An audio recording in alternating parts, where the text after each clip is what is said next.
Okay, welcome back. This is the third video and the final one for today, and it is how to work with text. So you should already have 2 or more pictures placed. You should be playing around with those. You can always move them later. But right now we want to get a story on the page. So just the same way that you did with your photos, to place a story you're going to go to File, Place, and you want to go back up to the Yearbook Drive, and on the main page of the Yearbook Drive you're going to see 2 sample stories. One's called Sample Prom, one's called Sample Swim. Pick the one that fits with the pictures you're choosing, so I'm going to click Sample Prom. And you'll see as soon as I double click it, it's going to appear here. I'm going to click it off to the side so I can have that text over here. So here I have a story that somebody wrote. Looks like we need a headline. I'm just going to change that before we do this tomorrow.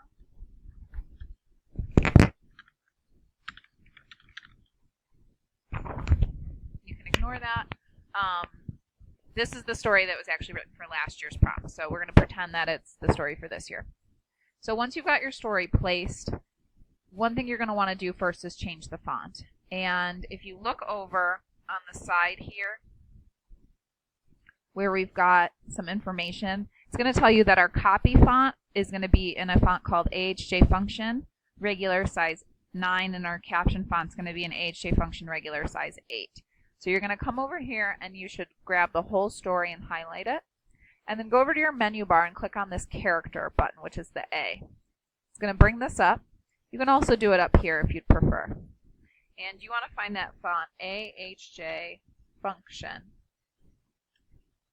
regular, hit enter. It'll change it. And then we want to make this size 9 because it's body copy font. So it's going to make it the right size for us as well. So there is our main story. Usually you want to place your main story and your headline package in the next biggest space where you've got your vertical and horizontal eyeline meeting. So that's going to be this space here. So I'm going to drag it over and I'm going to make the box fit the space I've got. Some things we're noticing here, if you look really closely, and we're going to zoom in with Control+, that some of the words are getting cut off, and we don't want that on a yearbook story. So you're going to double click, highlight everything, go to Paragraph over here, and unclick the hyphenate button. That'll make it so none of that happens. You should do that for all of the text.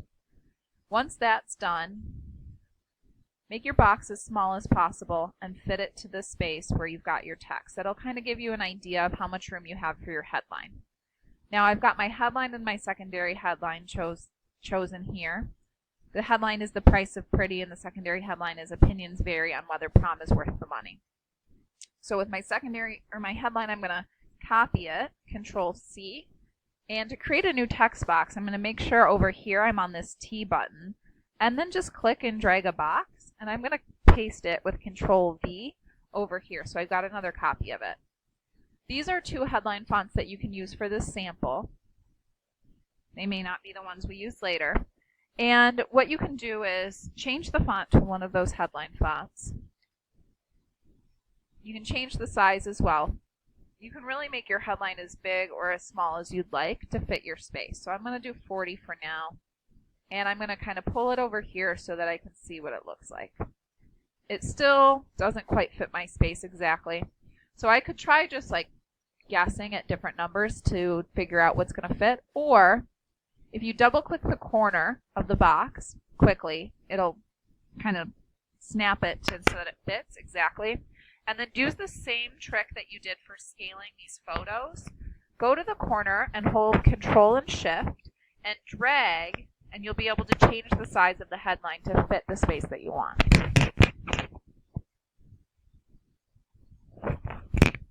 Just like that, so I don't have to guess at it. So that fits my space pretty well. Now I'm going to do the same thing with my secondary headline. I'm going to click right in here, and I just double click twice. Control C. I'm going to make a new text box by just clicking outside and dragging a box, Control V. Secondary headlines can also be a size of your choosing. It just has to be bigger than 9, and it probably shouldn't be bigger than 14 to 16. So let's just kind of bump it up a little bit and see where it looks nice, where we can fit it. I'm going to kind of tuck it nicely right there. That looks pretty good. And now I can delete these on my story and bump this up. You also want to add a byline. That's who the story is by. So you can create a new text box, type story by, and this one was by Janessa Bogan last year. If you don't know who it's by, you can leave that blank for now and fill it in later when you know. So once you've got that done, we're going to put this also in AHJ function, regular, and we're going to make it size 8, just like our body copy, or sorry, size 9, just like our body copy font. And we're going to tuck that underneath our headline, but before our story. So now you've got your whole text package going on. What other things we can do now are work with colors and things like that. So if I wanted to highlight this, I could go over to my swatches tool here and I could change the color to one of the 3 colors we've chosen for the fall, which are this red, this teal, and this orange. And I could change the headline. I could change the byline. You generally don't want to be using too many colors on one page though, so don't get too caught up. I'm going to make them both red to just keep it nice and clean. And then if I want to see what this all looks like together without all of these lines, you can go to View, Screen Mode, Preview, and it will get rid of all of the lines and show you what it looks like on the page. And I'm going to zoom out and see what this is looking like. So you can see it's starting to come together. I've got some awkward white space here, but some things I could put in there could be, say, some smaller pictures or captions, or probably my best option, honestly, I'm going to go back to the regular one, would be to move my eyeline up to match my text, and then I could make these pictures a little taller. I've obviously got to put something here. This could be captions or it could be pictures, and then I've got this whole page to work with.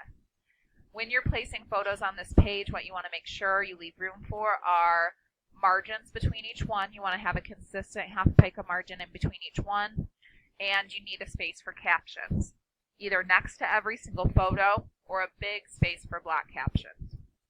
Another quick trick before we go is if you know you want to add some text, say for captions, but you don't know how long, but you want to see what it looks like, if you create a text box and then go to type and fill with placeholder text, it'll fill in that whole box with Latin so that you can just kind of see what it looks like. And you will want to change that to the right font so that it looks right. Since this is our captions, I'm going to make this size 8, which is our caption size. And then this could be my placeholder captions until I get my captions in there so that I know about what they're going to look like on the page once we get going. So now you can spend the time designing your layout, filling in all of the spaces, trying to make sure you have no trapped white space, and that every photo that you want placed has a half of a pica margin in between